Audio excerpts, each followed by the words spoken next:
Great to see you. Thanks so much. Why don't you introduce yourself, tell everyone about your company, and maybe just a couple of words in terms of what you're going to be talking about today. Yeah. Assalamu alaikum. Hi, everyone.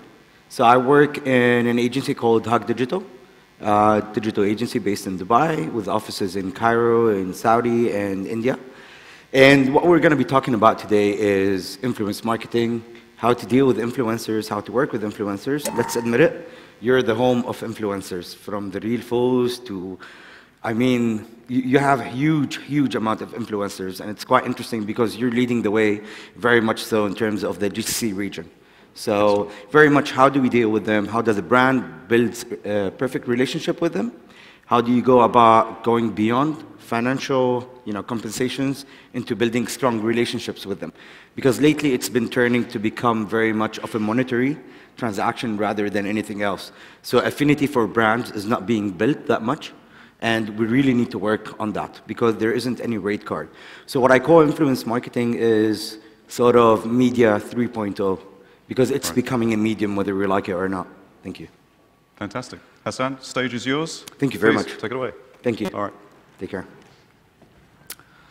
So, can we go back to the first slide, please? Can I know from the audience here who works in agencies? Can you raise your hands? Perfect. Okay, not bad. I guess it's BBDO, FV7, and a couple of JWT as well. Okay, great. Great. So what we're going to be talking about today is the age of influence. As I said before, we're talking about media 3.0. You guys, I mentioned it, and I'll keep saying it, you're really driving the pave forward. I live in Dubai, but I can see how much you guys have a huge influence on brands in the UAE, brands in KSA, and across the region. So, is it working? Yeah.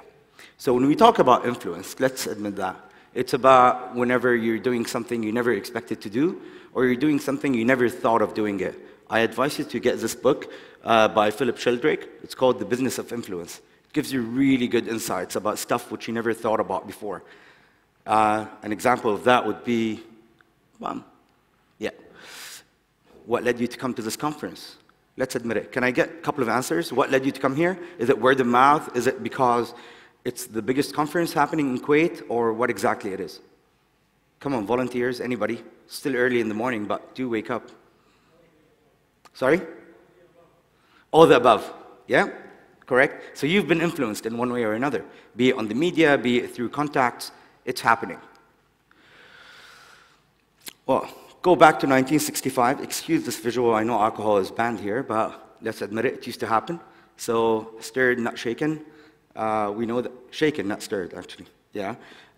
James Bond, the famous James Bond. What used to happen in 1965 all the way till, God knows, maybe till now, celebrities used to be paid money in order to create ads, and they used to put them out there.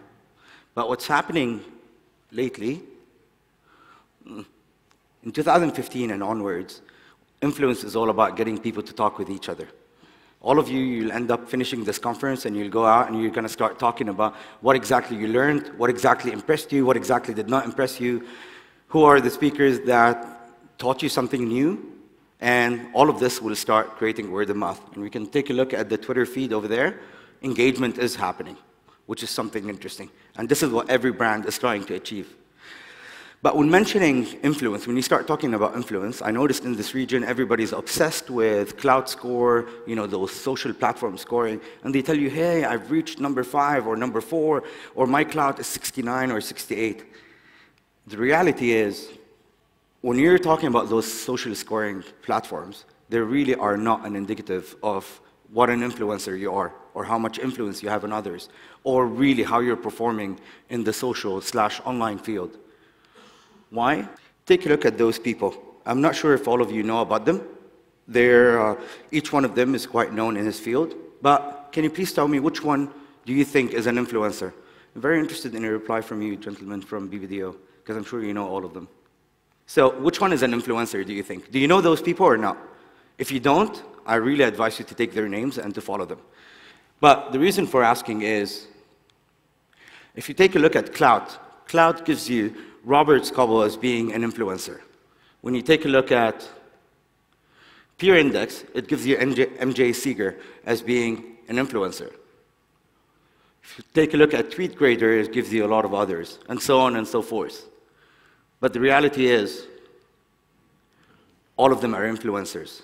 But what's interesting is each one of them is an influencer in his or her own field. What does that mean? Let's say we're talking about automotive. Some of them are influencers in the automotive industry. We're talking banking. Others are influencers in their own field of automotive. Then we're talking Facebook, Twitter, Instagram, YouTube, all of those platforms. So you can't really use one scoring platform and based on that assume who's an influencer or not. You gotta really be very much digging into who's really an influencer, who really knows what they're talking about. I'm sure all of you here know the Real Foz or Hamad Qalam or all of those. Hamad, what is he an influencer about? Come on, people, wake up a little bit. Making a fool of himself. Really? Well, he's making a lot of money. All right? The V-View, Valencia. What is she known for? Dances on camera. Okay, we really need to sit one-on-one because you seem not to believe in influencers, which is your right, but we really need to sit and talk about that. Because the more time you take in accepting the fact that influencers are actually doing a great job, you are an influencer, and you're bashing other influencers. That's interesting. No, it's have value. Yeah? Something to present, and then you'll be respected. So what are you known for? I mean, spirituality. Spirituality. Well-being and spirituality. Very good. So you're gonna deal with brands like ginseng, like diet centers, and like organic food. Telecoms. I'd be interested in seeing how spirituality and telecoms, all right? Influence is not about number of followers. Let's admit it, lately we've been seeing people with 1 million followers, 2 million followers, and we go like, wow, look at those people, they're amazing. They've got such a huge amount of followers. Please don't go by that. I don't care if they have 1 million or 2 million. What I care about is how much engagement are they getting on their posts or anything they do. Because I'll tell you what, go to any of those influencers with 1 million or 2 million and take a look at the engagement happening there. Guess what it is? Spam. S-P-A-M. Spam. Nothing relevant to the brand, no conversations happening about the brand, and even worse, I would say 1% of the influencers out there are actually engaging with their fans, and this does not help people. So, excuse me for this slide, I'm Lebanese, so I'm a little bit biased. So, in traditional media, influencers are celebrities. Let's admit that. In the era of Nancy Ajram, Haifa Wahbi, and all of those, the internet was hardly picking up. So those people became known for either their songs or their acting or anything of that sort. And suddenly, social media started booming. Eventually, they got a lot of fans and followers. But they're still celebrities. They're not influencers. In the digital world, anybody with a fan base, and when I'm talking about a fan base, I don't care if it's 50 or 100, but those people are influencers because in one way or another, they're influencing. Be it influencing their family members, influencing their friends, they are acting as influencers. And it's all up to them about how much they start growing their basically share of followers. So who's an influencer exactly? It's anyone with followers. Be it, again, 50, 500, 5 million. Anyone who posts on a regular basis. You can't post one time, then disappear for a week or so, and then post again. You gotta keep the conversation open. You gain a lot of trust from your followers. It's quite interesting. I don't know if you saw that video for one influencer in Saudi. So what happened is he just opened his Snapchat account, and he started talking about, this happened about 2 months ago, and he started talking about how ISIS and Jabhat al-Nusra, or I don't know what, they started fighting with each other in a city in Iraq. And guess what? The city does not even exist. It was a Thursday evening, and he started posting videos one after the other. Suddenly, Al Arabiya is covering it. Suddenly, what is it called? Sky News Arabia is covering it. The city does not exist. And there's a map that's been created, and with the name of the city there. And ISIS entered on Twitter, and they started talking about how they're winning the war. And then Jabhat al-Nusra went in, and they started talking about how they're winning the war. It stayed like that for 4 days until he wrote at the end, "I'm sorry, guys, I was just having fun." So, even though he entertained people, guess what? A lot of his followers are not going to believe next time he's going to be talking about something. And this is actually harming him more than anything else. So be careful about that. When you want to report something, be accurate about it. And this is the kind of influencers we're looking for. And gets a lot of engagement on their posts. Again, engagement and not spam, and not spam. I'm not interested in the abaya that somebody is trying to sell. I'm not interested in the glasses that somebody is trying to sell. And I'm not interested in the sheep that are being sold in Kuwait. Because there's a lot of posts about sheep being sold in Kuwait. And it's a great business, by the way. And they elicit direct actions from their followers. What does that mean? I want my followers to do something. And that's the only reason why I'm a follower. I want them to attend the conference. I want them to go and check out this event that's happening. Like it or not, the real Foz, whenever she's going to an event or anything like that, I saw it with my own eyes, how people go there. I forgot the name of the other lady. But anyways, there are a lot of them who are doing that, and I'm sure you're doing that as well. And most important, you're very knowledgeable about a certain topic. So if I get, again, the real Foz, I'm talking a lot about her, not because of anything, but my friends accuse me that I'm in love with her. The thing is, when you start watching a lot of their Snapchats, you start knowing a lot about their lives, so you become obsessed in one way or another. So I had to delete her so that I maintain my, sanity. Anyways, if the real Foz is promoting about cars, talking about cars, or talking about, I don't know, sports, it does not work. Because the real Foz, everything she talks about is makeup, is hair, is clothes. So she's not really knowledgeable about automotive. If I come and ask her any subject about an automotive car, she wouldn't know how to answer me. So you got to really look at influencers in terms of what they really know about, what exactly they're talking about. So in a nutshell, who are influencers? They're trusted, they're category passionate, they are category knowledgeable, and most important, they try as much as possible to close the buying deal. They try as much as possible to get into that pocket of yours and get you to spend on it, be it spend amount of time or actually amount of money. And when we look at influencers, there are 4 levels of them. I asked you before about what really, guys? Yeah. About what really influenced you to come here. So we've got the celebrities, the Nancy Ajram, all of those. You've got the publishers. One of them is MASHUP. After this event, they're going to start writing. Or 2:48 a.m., one of the most renowned blogs in the country. Then we're talking about fans, so whoever is a fan of a certain brand. And lastly, friends.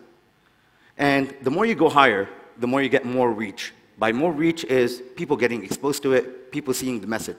And the more you go down the ladder, you get more influenced. Because you trust your family, you trust your friends, you trust your colleagues. So if you want to look at the sweet spot where exactly you need to target in terms of influencers, you got to go for publishers and fans. Because publishers have established credibility. Well, most of them. But again, 2:48 a.m., Mark, I respect a lot. I trust what he writes about. So this is your sweet spot. Next time you're doing a campaign, try to hit on those. And I'll show you why fans, and in an example later on, why fans are super important. I worked recently, about 5 months ago, on a campaign for KitKat. KitKat have always been known for have a break, have a KitKat. And what KitKat decided to do... Hello, Mom. Hello, Dad. Yes. No, guys, not yet. What KitKat decided to do, along with their partners, JWT, is to build a campaign where they actually don't celebrate the break as much as they celebrate the people having the break and the different kind of breaks happening there. I'm sure all of you saw the campaign. So what we've done is we've decided we're going to work with a publisher, which is Chris Fade. I'm not sure if you know him, but he speaks on Virgin Radio. Super great. And then involve the fans of the brand. Really get them involved in it. Can you play the video, please? Hello, Dad. Yes, we are live, and it's a Thursday morning. We've been talking about the type of breaker that we all are. And I honestly discovered yesterday, I know what type of breaker I am. I'm a guy that just wants to go and chill out somewhere exotic. And I don't want to do it alone. Drop what you're doing before 10 a.m. this morning. The first 30 people to get here with their passport, we're going away today. Are we ready? We're all going except for Rossi.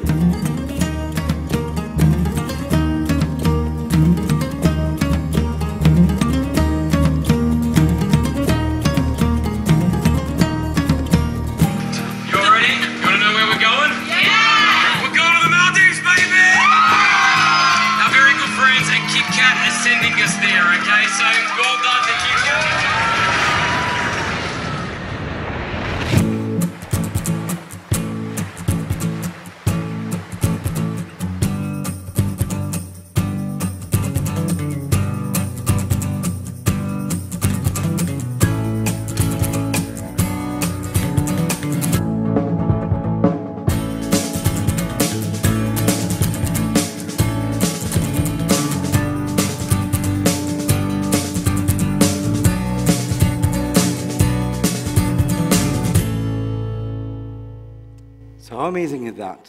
You know what? No, they didn't do a TV ad that costed them $200,000, $300,000. That thing hardly costed anything, believe it or not. Just about flying the people there, booking the hotels. You think it's a big amount of money? It's not. Producing that video costed what, $5,000, $10,000? So all in all, it costed actually less than doing a TV commercial and actually putting it out there on the media.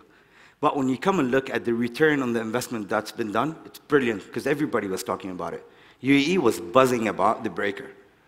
So they used the publisher, who kept talking about it on the radio for a long period of time, and then he used the fans of the brand. Those people are going to remember it forever. If you go to YouTube, you'll get to see the other videos that were done there. Absolutely brilliant, absolutely true to the brand, and absolutely true to the fans of the brand. Well, take a look at that example that was done by Vodafone in Egypt. I remember a time when every single brand was obsessed by getting a number of fans. And yeah, great, you know, put for me this cover photo and put for me that I got 200,000. Does this really resonate with your fans? Not really. So what Vodafone did, Bassem Youssef, I'm sure you know him, all of you. So they've worked with the band of Bassem Youssef, who's very well known in Egypt, and they asked him to come up with a song. The words are all relating to how you interact with Facebook and how you check into Facebook every day. And then what they've done is they looked at the top fans on their Facebook page who basically interact with the page, and they send them parts of the script. And they asked them to record themselves and to send the videos back to them. And this is what happened. Facebook, Facebook, Facebook.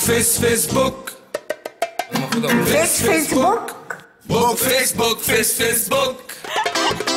بروفايلي هو عمايلي بيحكي مغامراتي وستايلي شايلي وجيبي وجوه موبايلي بدل السبب المليون عالنت قاعد اعمل ساين ان للفيسبوك كل دقيقة بحن اكاونتي جوه دماغي بيزن يقول لي ادخل عالبيت على طول تلاقينا ابتدي منهم منشور عليها حاجات منكم الوان غسيل افكار بتحوم ابيض اسود او بيج او اسمر عليه اجمد اغنيه وحبه كلام في الميزانيه وصوره الواحده اسمها امنيه مخطوبه لسه بتعمل تاج وستيتس من صفحه قلش افه صاحبي بس ما يتقلش I can take you through the video. I can give you the link later on. But what's interesting about it, it ended with, thank you for being part of our 2 million fans on Facebook.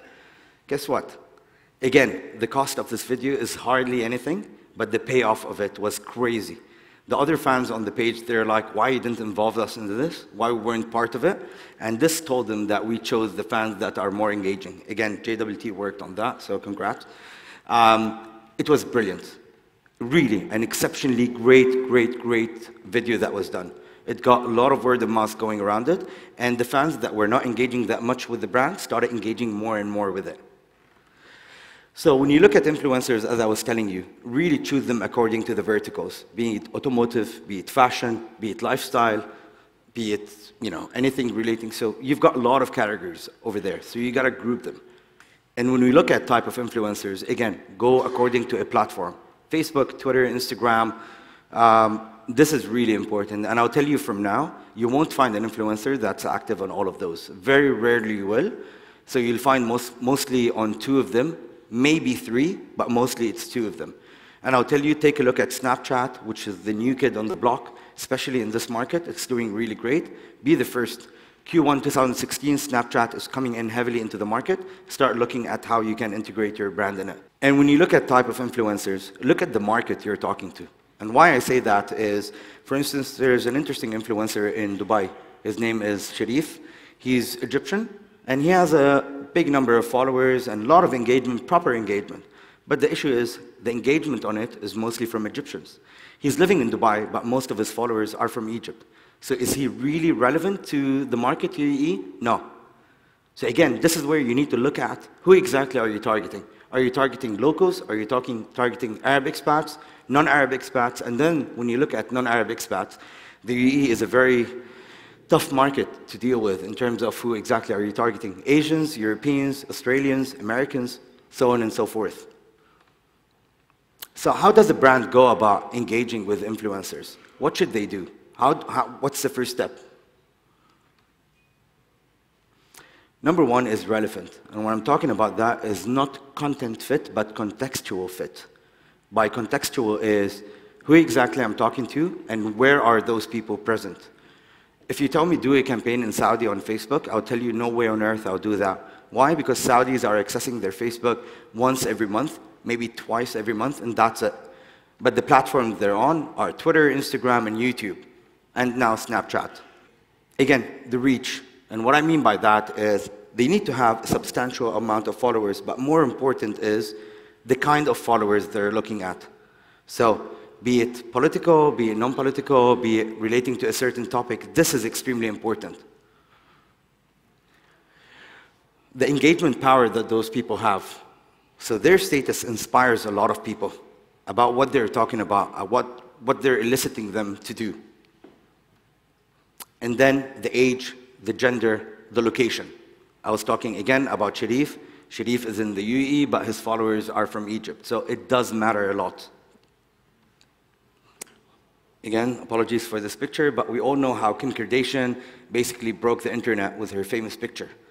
But whether we like it or not, how many here follow Kim Kardashian? Come on, please raise your hands. Don't be shy. Yes, great. Let me ask you a question. If a steak restaurant came and asked Kim Kardashian to basically be an influencer and promote a campaign for them, would it work? It will work? I hate to disappoint you, but it won't.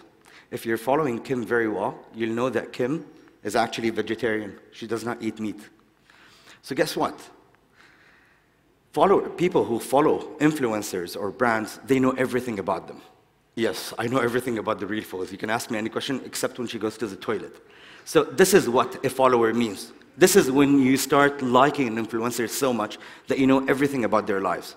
So a steak restaurant coming to Kim and telling her to promote it, guess what? People are not going to believe it, and they're actually going to bash Kim for doing that because they're going to tell her, you haven't even tried the steak to know whether it's good or not.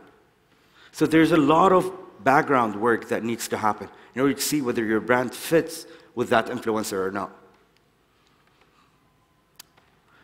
I'm gonna, during the previous UAE National Day, do the second telecom operator in the UAE. They've done this campaign where they chose influencers. They chose about 14 influencers from the UAE, and they produced this video with them, this song. And I'll explain again why I'm showing it.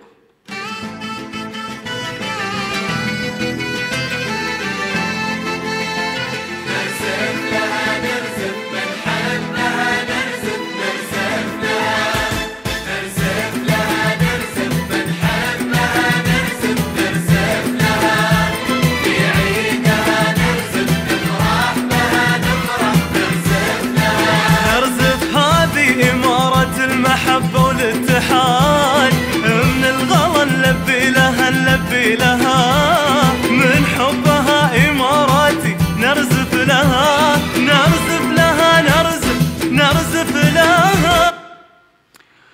So we saw the video, they used the influencers and the Max of Arabia, very well known in the region, Dial Al-Ali, Sharif, and so on and so forth.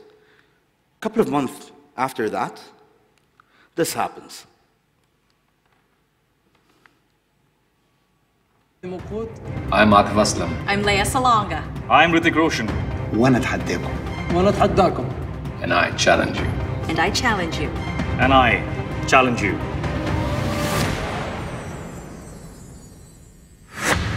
And I challenge you. Great, beautiful video, you know, people challenging others, but what is it all about? So everybody got excited, Etisalat is doing a new campaign. Okay, we want to know what it is all about. The real shock was what happened next. The same influencers that Du had recruited to work on their campaign, suddenly, in addition to many others, but suddenly all of them are promoting the Etisalat campaign. Exactly in a period less than 2 months. So you go to their Instagram account, and you know, you're looking at the feed. You're seeing one post for Du, and then you're seeing one post for Etisalat. What happened? An absolute chaos. People went mad on those influencers, absolutely mad. And they're like, you're becoming money diggers, you don't have any ethics, so on and so forth.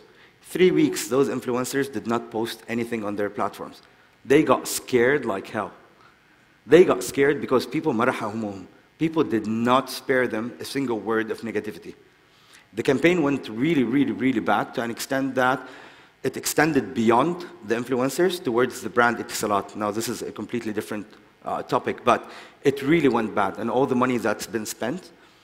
What even happened was that Du, when they worked with those influencers, and please be careful about that. If you're a Toyota brand and you work with influencers, make sure to sign with those influencers that for a certain period of time, those influencers are not allowed to work with any of your competitors. Du did not do that. And when those influencers went to Etisalat, they didn't have anything binding, so it was great. Etisalat locked them now for 2 years. They're not allowed to work with anybody else except Etisalat. But the downfall of that, the amount of money that was spent on those influencers to work with Etisalat, they've actually, and I say it out loud, they've corrupted the market in the UAE. Now, any influencer you talk to, they tell you a minimum of $3,000, $4,000 for one post. And honestly, I'm not ready to pay that, and I'm sure a lot of you are not ready to do that, because it's becoming a monetary transaction and a monetary relationship rather than a love relationship. The way you look at influencers, you can either decide that they are people who are famous and you work with them, or they're people that you actually discover them. And guess what? The beauty is when you discover those influencers and you start building them to become known, because you're the brand that they will always be loyal to. Win those influencers, please. Get to know who they are. I'm saying this based on experience. I've seen so many brands that they get so excited, yeah, I want to use that influencer. Why? What's the point behind it? Why exactly that influencer? Yeah, because the other brand is working with them and everybody's working with them and they like them. I don't care. So as far as I'm concerned, I don't care. I'm getting my money, my fee as an agency. But this is not the way to go about it. Influencers, what they care about is the status. Don't turn them to become people who are just interested in the money. They're not really interested in the money unless you start throwing the money at them. Build their status. It's a give and take relationship. What you care about is your brand getting exposure. What they care about is them starting to be known, starting to be appreciated for the efforts that they're doing. And move from celebrities. Please, I beg you. Great, those celebrities are awesome. You know, we respect them, we like them a lot. But there's a new generation coming on board.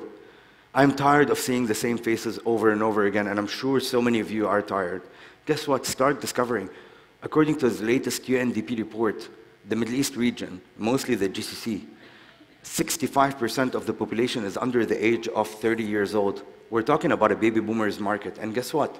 Those baby boomers are on their mobiles, right, left, and center. And guess what? They are content creators. They create amazing content out there. Start discovering them, and you'll do amazing stuff.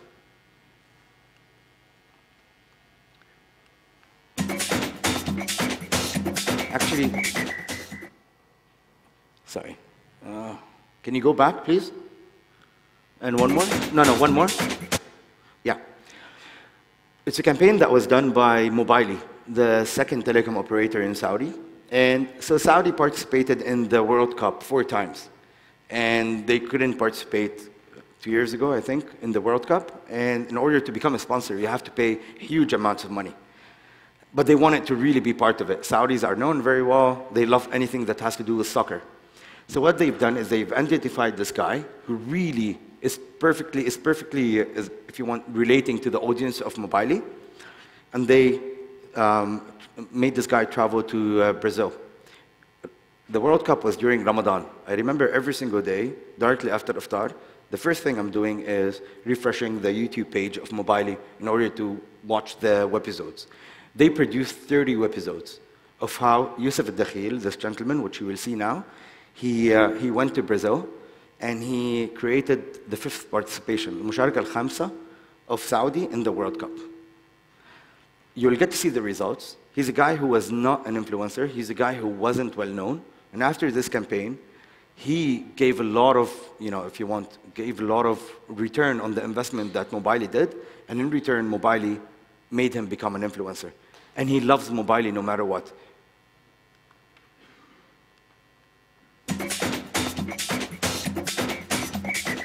موبايلي شركة اتصالات أخذت الرخصة الثانية في المملكة عام 2005. موبايلي تسعى لأنها تكون واحدة من كبار الشركات تقنية المعلومات في المنطقة، ليست شركة اتصالات فقط. بما أن السعودية ما شاركت البرازيل السنة هذه، فكرة المشاركة الخامسة هي ببساطة إنه شخص يروح البرازيل ويشارك نيابة عن السعودية. جاتك السعودية العالمية. كان مصدر الإلهام الأساسي لموبايلي هو نجاح الكوميديانز في يوتيوب في السعودية. المجتمع السعودي يستخدم وسائل التواصل الاجتماعي كأكثر الدول في العالم استخداما له، خصوصا عن طريق الموبايل. ليه لازم نعمل حاجة في يوتيوب؟ لأن احنا بنتكلم كأس عالم. كأس عالم يعني كورة يعني شباب في السعودية يعني يوتيوب. شركة كبيرة زي موبايلي للأمانة يعني أنا أعطيها كريدت في هذا الشيء، إنه بسبب نجاح البرنامج إنها هي أعطتنا الحرية في الكتابة ومسألة الكرياتيف. طريقة يوسف كانت طريقة بسيطة جدا. طريقة لعبه للكرة كانت أيام لعب الحارة قبل 20 سنة، فكانت الناس تتذكر كيف كانوا يلعبون الكرة. هذه الشغلات اللي حببت الناس في الفيديو وزادت عدد المشاهدات وزادت من انتشار الفيديو بين الناس. احنا في موبايلي استخدمنا خاصية ترو فيو من يوتيوب في احنا نوصل أو ندفع إعلانات تساعد فيديو المشاركة الخامسة للوصول للشريحة اللي نبغاها، ومع الوقت الناس صارت تشارك الفيديوهات نفسها. النتائج الحقيقية تفوقت على كل النتائج اللي توقعناها. كان عندنا 23 مليون فيو، كان عندنا 113 سنة مشاهدة. نتائج البحث أو عدد مرات البحث عن موبايلي في يوتيوب خلال تلك الفترة تجاوز 32 ضعف ما كان قبل ذلك.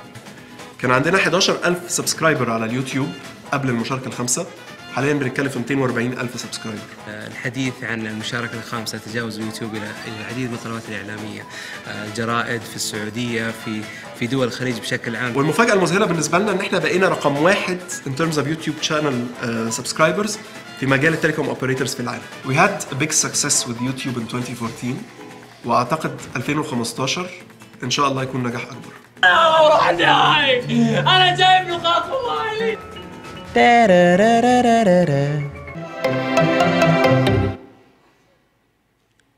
Whoever did not see those episodes, please watch them. They're hilarious, really hilarious. So, why influence marketing? It's real-time marketing, and what I mean by that is, and I'm not bashing here traditional agencies or anything of that sort, but let me tell you one thing. Let's say you did a campaign. There's a TV commercial in it, so you put it on TV stations, and you put it in the newspapers and outdoors. And the perfect example was Etisalat. They did their campaign, and suddenly a crisis happened. In order for them to reach their agencies and telling them to stop the campaign, remove everything from outdoors, already 2 to 3 days have passed. Yes, that much time it takes.